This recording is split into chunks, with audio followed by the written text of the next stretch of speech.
10-2 with a Rose Bowl win is great for many different schools. It would even be great for my own Michigan Wolverines. Not for the Ohio State Buckeyes, though, as Ryan Day said himself at Big Ten Media Days. Yesterday I talked about Nebraska, previewing them, what I think they're going to do in 2022, and talking about their best and worst possible outcome for the 2022 season as well. And today, we are going to be talking about the Ohio State Buckeyes in that same exact regard. Ohio State last year had an absolute plethora of struggles, especially on defense, but also some on offense. Most of those were overlooked, but look no further than the Michigan game, for example. The run game was not good. Look at the Nebraska and Penn State games as well, where Nebraska, Penn State, they controlled the line of scrimmage at multiple points when Ohio State was on offense, limiting Ohio State to field goals and preventing the Buckeyes from finishing their opponents in a quarter or two. It took Ohio State a full 4 quarters to finally ice the game with a field goal to make it a 9-point lead against both Penn State and Nebraska. The Michigan game in itself, both on offense and defense, was a debacle for a lot of Ohio State fans. Ohio State players and coaches looked completely caught off guard. They looked shocked that Michigan's best was better than, frankly, their best. And it had not been that case in ages. I would say for more than a decade. Michigan, the way they beat Ohio State it was painful for Ohio State, and they do not want to repeat that by any stretch of the imagination. Just losing to Michigan, even with an 11-1 record, would be considered by some Ohio State fans to be the worst possible outcome for the 2022 season. And by worst possible outcome, I mean a realistic possible outcome. I'm not talking about Ohio State going 7-6, 8-5, 9-4. The Buckeyes are too talented, too well coached for that to happen.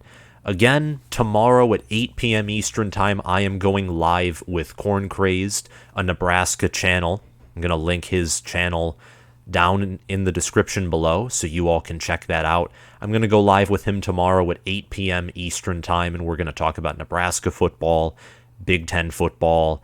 So make sure to check his channel out and hit the notification bell for his channel so you can get notified when we go live tomorrow and whenever he posts his own content, which is either focused on Nebraska or the Big Ten.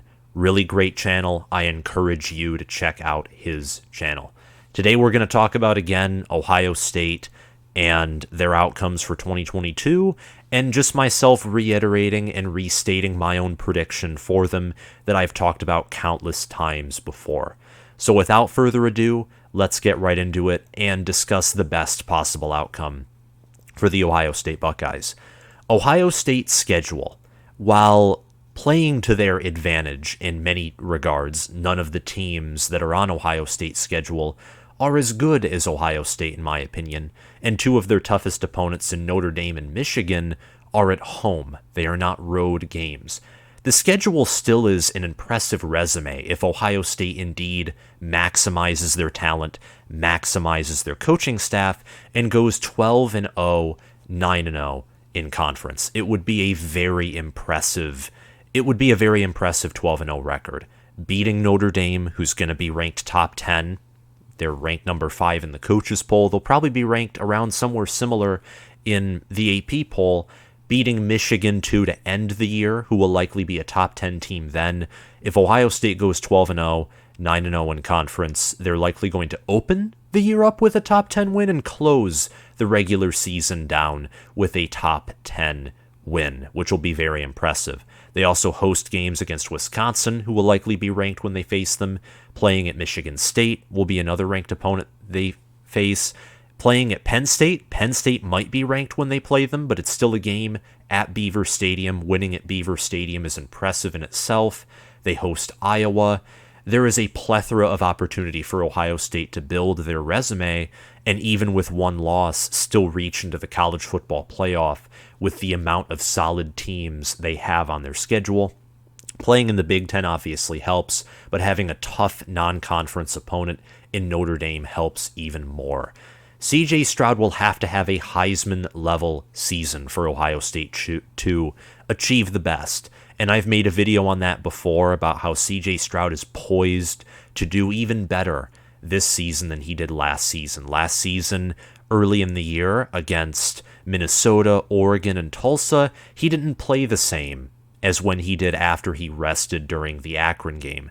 Against Rutgers, you immediately saw that he was just more confident in the pocket. He made better throws, was more aggressive, was more of a leader. And in his final few games in his November slate and in the Rose Bowl against Utah, CJ Stroud was just tearing every secondary he faced apart. Every secondary he faced. Even the Michigan secondary. Michigan contained him. They contained the passing game, but they couldn't shut it down. And that's just because how good of a quarterback CJ Stroud was and how good of the wide receivers that he had in Jaxon Smith-Njigba, Garrett Wilson, and Chris Olave. Ohio State reloads at the wide receiver position as well, if we're talking about the best possible outcome. Jaxon Smith-Njigba returns from last season. He had 9 touchdown receptions, around 1,600 receiving yards. He also brings with him at the starting lineup Marvin Harrison Jr. and Emeka Egbuka. Julian Fleming, who has reportedly been having his best preseason by far, also could be in the mix for the starting wide receiver position. All of these guys are highly talented prospects. Brian Hartline knows what he's doing at the wide receiver position. I anticipate Ohio State myself, and I've mentioned this in several of my videos, to reload at this position rather than regress. And I think that that's going to be evident right at the beginning of the year against Notre Dame. Trench play will improve if Ohio State is to maximize their talent.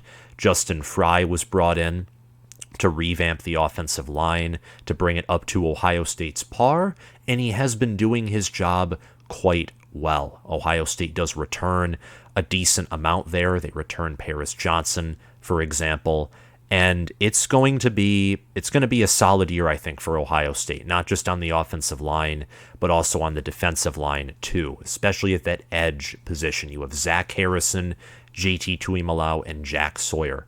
That's 3 edge players. They're all going to be rotating in and out, and I have them all on my all Big Ten teams. I have JT Tuimoloau on my first, Jack Sawyer on my second, Zach Harrison on my third. And speaking of that, getting into Noles defense, it'll be a top 10 unit. It will be a top 10 unit if Ohio State plays at their highest possible level.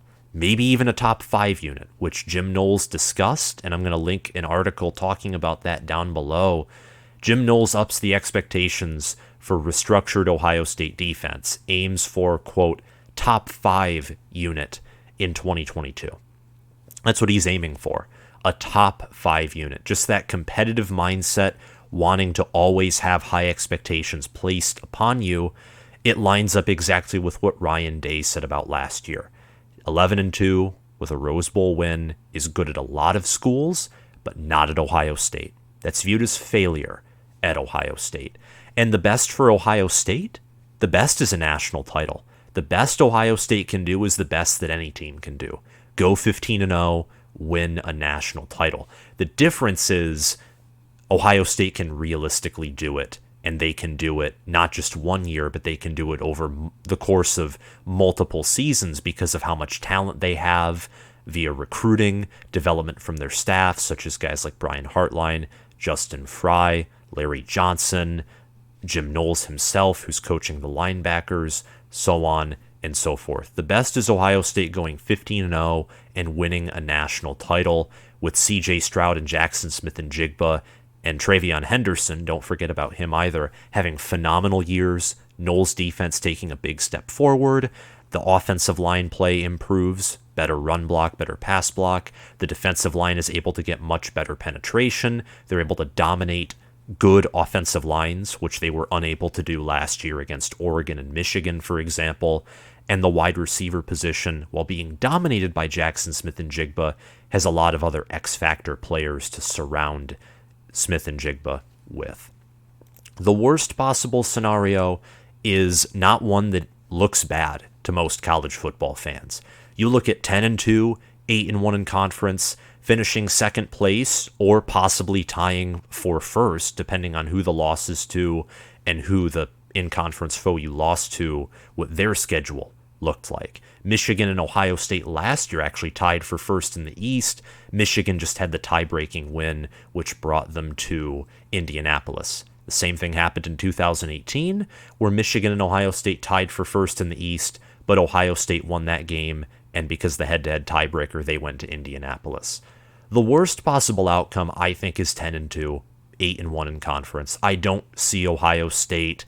While possible, I don't see the most realistic or most likely outcome in the negative sense of Ohio State losing 2 regular season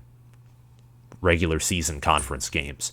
I look at Notre Dame and Michigan to start the year with a loss, to end the year again with a loss, likely both of those being top 10 losses, and both of those teams being the best teams, the 2 best teams that Ohio State will face all year. The defense will probably return to a 2020 or 2021 level for this to happen. Michigan and Notre Dame do not have the same modern offense that Ohio State does. So in order for Notre Dame and Michigan to both beat Ohio State, it's not just because Michigan and Notre Dame will both have good or great offenses in this scenario, but Ohio State's defense won't help Ohio State in itself. An awful run defense, to be more specific, would likely result in this outcome. Look at last year against Oregon and against Michigan. What in those games hampered Ohio State the entire way? Outside of both of those teams playing solid on defense, pressuring CJ Stroud, being wise and strategic in their coverages, and just playing disciplined, sound defense, having talent on defense. Outside of that, the run game. Travis Dye, CJ Verdell, Anthony Brown shredding Ohio State's defensive line and linebacker core, and secondary by running all over them. And then with Michigan, Blake Corum, Hassan Haskins, J.J. McCarthy at times, shredding Ohio State's front 7 and secondary via the ground, mixing in big plays, but also doing the little things over and over again. Ohio State knew both of those teams were going to run the football. They just couldn't stop it. And the worst case scenario is partially based on the fact that Jim Knowles coming in to Ohio State, he's likely going to improve the defense. That I have little doubts about. But when he came to Oklahoma State originally, their defense did regress in year 1 because of the scheme change, because of you have new players, new staff, all of that. And Jim Knowles' scheme is complex. It is not simple.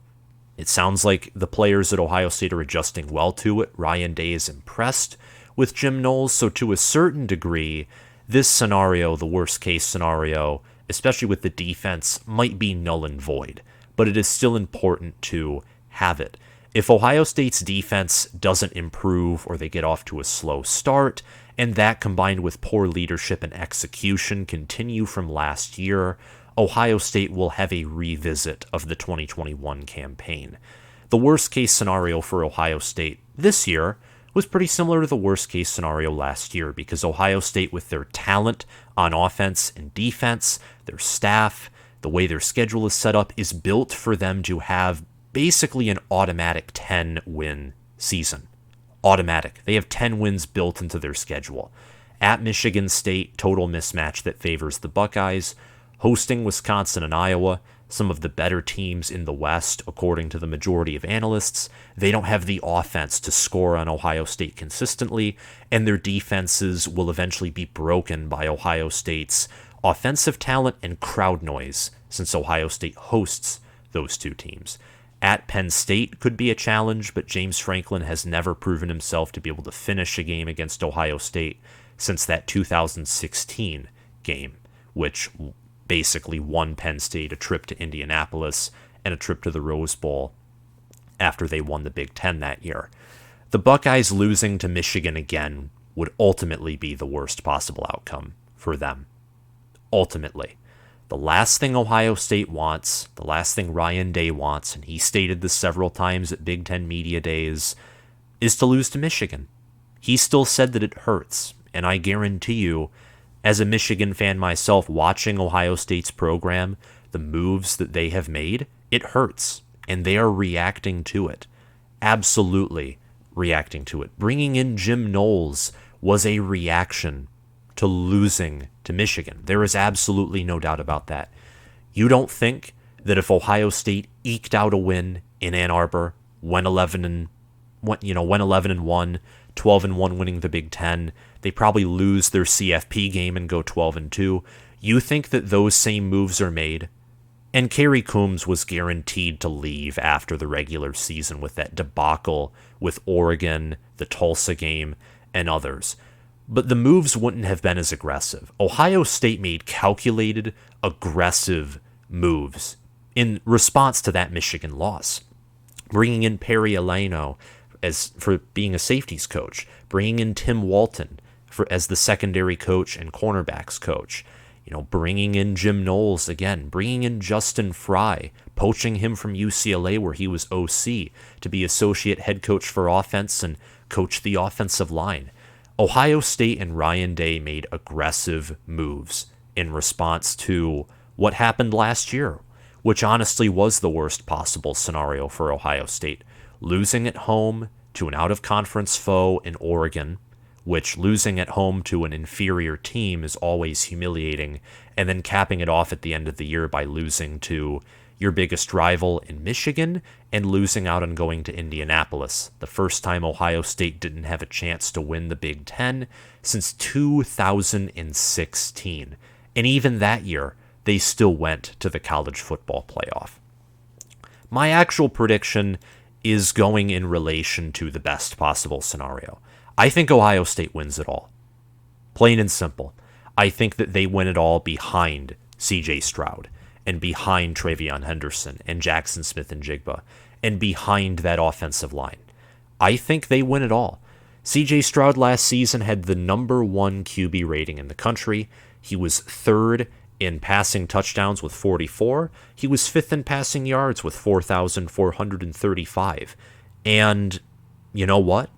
That was in 12 games. Remember, he missed the Akron game, and if he played in that game, he probably wouldn't have played as well for the rest of the year. But let's hypothesize and say he plays that game as well as he did post-Tulsa game. Add a few hundred more yards, a few more TD passes. Probably don't add any more interceptions because Akron just wasn't a good football team. His stats last year undersell how good of a player he is. They absolutely undersell. And I think the offense behind him, TreVeyon Henderson, who with the few amount of carries that he got because he was never played in garbage time to protect him, still had an impressive season with over 1,000 rushing yards. CJ Stroud, TreVeyon Henderson, Jaxon Smith-Njigba, that's going to be a three-headed monster. And I think the offense reloads, and not only reloads, but it excels. There's a potential that this offense could be better than last year's offense because of increased discipline, because there are more veterans on the team. Ohio State last season was toward the bottom in the nation in returning production. They're now toward middle of the road to top in returning production, and that's going to be a huge difference. Returning a lot of players who started last year, who were green, who were young, who made freshman mistakes and poor choices at times.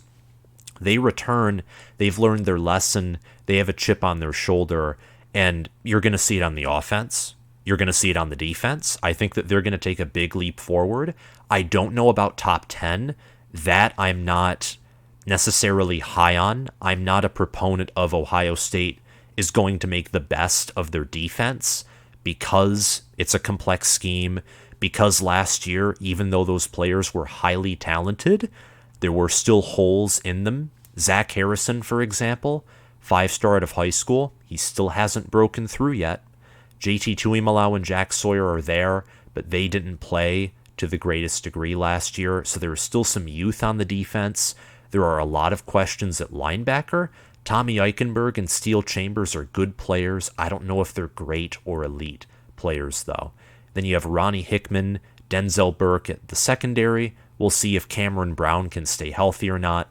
But I think despite a lot of those questions on defense, it is going to take a big leap forward. It'll certainly be a top 25 unit, and that's all Ohio State needs to win a national title, is a top 25 defense.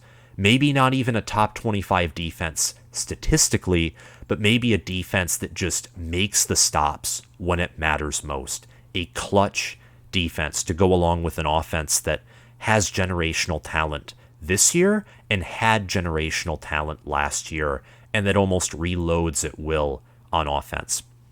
Mental toughness is another key point.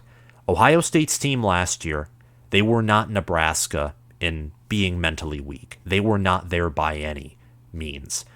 But I saw at several points last year, the Penn State game, the Nebraska game was another one too. The Nebraska game, to a certain degree, was like me watching two teams see who could outdumb the other team with mistakes, bad play calls, poor execution, and at the end of the day, Ohio State won because they were just that much more talented than Nebraska, and they also had the better head coach in Ryan Day and the better offensive coaching staff. It won them that game. Ohio State last year, and this is also with some perspective in mind, seeing how the season went, talent carried Ohio State last year. They were not mentally tough. They did not have a lot of leadership, and Kevin Wilson talked about that in the preseason of 2021, mentioning that leadership could be a concern for this team. And part of that has to do with the fact that Ohio State lost a lot of production after the 2020 season. So heading into 2021, they did not have a lot of veterans. They did not have a lot of leaders per se. They had to find their leaders, and they found them in 2021. They return a lot of those guys, and I think they're going to be much mentally tougher. Yes, talent, of course, is going to help them. Talent recruiting is the lifeblood of college football, but if you have all the talent in the world and you aren't mentally tough, you aren't physically tough, you aren't smart with your schematics, with your planning, with your smart with your conversation and how you treat your players, and smart with how you build your own culture, you're not going to win when it matters. And I don't think that's who Ryan Day is. I think Ryan Day is a fantastic head coach, even with what happened last year at Ohio State. I think the moves he made proves that he is on the ball, that he's doing well, and I think that Ohio State is just going to be better in almost every aspect compared to last year. A lot of that having to do with mental toughness, good returning production numbers, a lot of leaders stepping up and returning, and I think all that culminates in Ohio State winning it all. They're going to beat Notre Dame. I think they're going to beat Notre Dame to a pulp to open up the year. They're going to blow out most teams they face. Those games at Penn State and that game hosting Michigan, I think, are going to be their closest games, but at the end of the day, multiple factors play into Ohio State's hands there. Penn State just being an inferior coach team. Yes, they have home field advantage, but in almost every aspect, Ohio State outmatches them. Michigan, I think almost not by a mile, but by a good distance is better than all the other teams on Ohio State's schedule, but Ohio State hosts the Wolverines. Ohio State finally experienced a loss to the Wolverines last year, and now they have motivation to beat them. Ohio State has the better passing offense. Michigan is the better rushing offense. We'll see how that game turns out. I think the little things will determine who wins that game. And Ohio State, I think, is the better head coach. They have better home field advantage. And those are big things, but they're also little things when looking at the whole perspective of the player matchups and all those things too. I think Ohio State's going to have a fantastic season.